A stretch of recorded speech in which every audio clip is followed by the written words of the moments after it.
جمعية القرآن جمعية القرآن جمعية القرآن جمعية القرآن.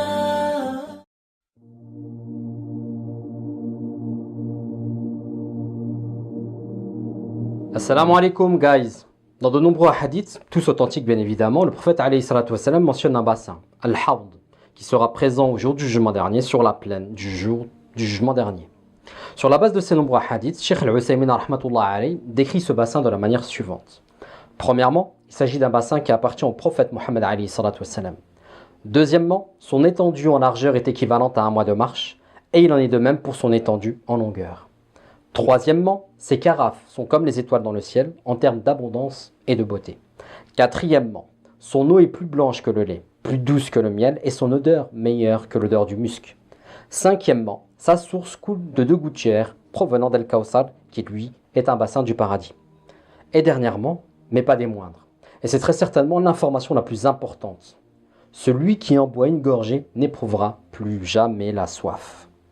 Maintenant que tu sais ça, imagine-toi la scène et mets-toi dans la peau de celui qui verra ce bassin. Pas la peau d'un autre, hein, ta propre peau, au jour du jugement dernier quand tu seras ressuscité pour rétablir les comptes de ta vie. Nous serons tous debout ce jour-là. De Adam alayhi salam, la première créature, à la dernière des créatures sur terre. Mais également tes parents qui t'ont élevé, tes enfants que tu as élevés, ta femme ou ton mari que tu as chéri, tes camarades du bac à sable, ceux qui étaient avec toi au lycée, ceux que tu as très certainement rencontrés et partagés peut-être même un seul moment dans ta vie, peut-être pendant un hajj ou une umrah au mieux, ceux à qui tu as causé du tort, ceux qui t'ont causé du tort, ceux à qui tu as fait du bien, ceux qui t'ont fait du bien, ils seront tous là, ce jour-là. Un très long jour qui durera près de 10 000 fois ta vie sur terre. Un jour qui dure 50 000 ans et durant lequel nous serons tous debout à attendre.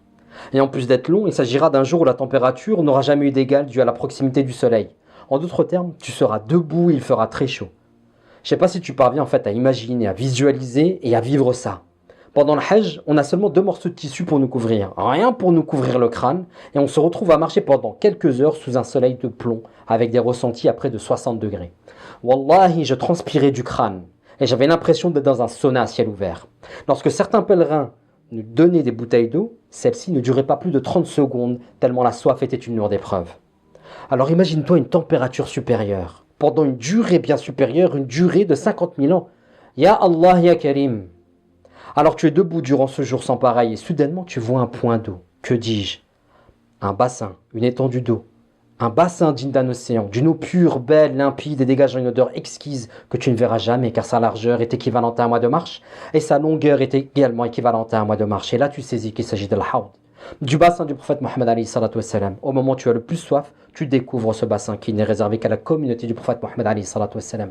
Alors tu te diriges vers celui-ci.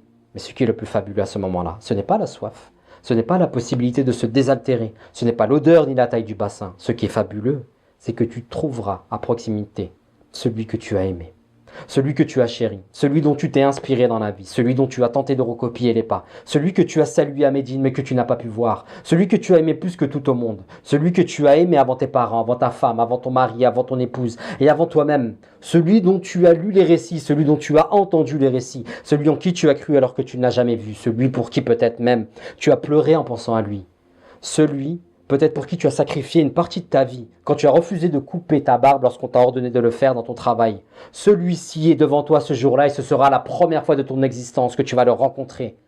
Te rends-tu compte? Et là, à ce moment-là, où tu te rapprocheras de lui, il te voit et il te reconnaît, car il te reconnaîtra grâce aux marques des ablutions sur ton visage. Et là, tu n'auras qu'une envie, c'est d'aller vers lui et de le serrer dans tes bras, comme une femme amoureuse le ferait lorsqu'elle retrouve son mari après un long voyage. Mais il y en a d'autres qui n'auront pas cette opportunité. Car des anges viendront s'interposer entre eux et le prophète Mohammed alayhi salatu wassalam. Et le prophète Mohammed alayhi salatu wassalam naturellement cherchera à comprendre ce qui se passe et à comprendre pourquoi ces personnes ne peuvent aller jusqu'à lui. Et c'est là où les anges lui répondront: tu ne sais pas ce qu'ils ont fait après toi. Et en sachant cela, le prophète Mohammed alayhi salatu wassalam se désolidarisera de ceci. Je ne sais pas si tu te rends compte en fait de la scène. Parfois sur les réseaux sociaux, on voit apparaître des vidéos d'enfants, parfois même des adultes, qui sont ébahis lorsqu'ils se retrouvent face à leur joueur de football préféré. Certains vont jusqu'à risquer leur vie et braver le danger en traversant des stades. Et bien là, c'est comme si quelqu'un traversait un stade pour aller voir son footballeur préféré, mais qu'au moment de franchir le dernier pas pour le prendre dans ses bras, il y avait un stadier qui lui mettait un stop. Alors concernant les personnes qui n'auront pas accès au bassin, il y a différentes interprétations chez les savants à ce sujet. Mais ce qui nous intéresse, nous surtout, c'est de savoir quoi faire pour y parvenir. Quoi faire pour parvenir au bassin. Et un des plus importants moyens pour y parvenir, c'est de suivre la sunna du prophète Mohammed alayhi salatu wassalam. Mais avant de suivre cette sunna, il y a certaines choses à faire au préalable. Car on ne peut pas suivre quelqu'un que l'on n'admire pas ou n'aime pas. Et on ne peut pas aimer ou admirer quelqu'un que l'on ne connaît pas. Et pour le connaître, il s'agira d'abord d'étudier sa sira, sa biographie, sa vie, et de la lire avec le cœur en étant totalement persuadé sans l'ombre d'un doute que sa vie et son récit sont réels. Et dans ce sens, je vous conseille de vous procurer et de lire Ar-Rahiq al-Makhtoum, le nectar cacheté. D'ailleurs, j'en profite pour remercier mon frère Saïd Amzil, qui m'avait offert cet exemplaire. Barakallahu fik habibi, en espérant que tu te portes au mieux là où tu te trouves. C'est celui que je conseille moi. Peut-être l'as-tu lu, et alors je te demanderai de nous faire part de ton sentiment en commentaire, ou peut-être as-tu lu également d'autres biographies, alors fais-nous en part également en commentaire. Barakallahu fik, n'oublie pas de partager cette vidéo. Et avant de partir, on prie Allah Azza wa Jalla afin qu'il fasse du Coran le printemps de nos cœurs, mais également pour qu'il nous permette de nous abreuver d'Al-Hawd.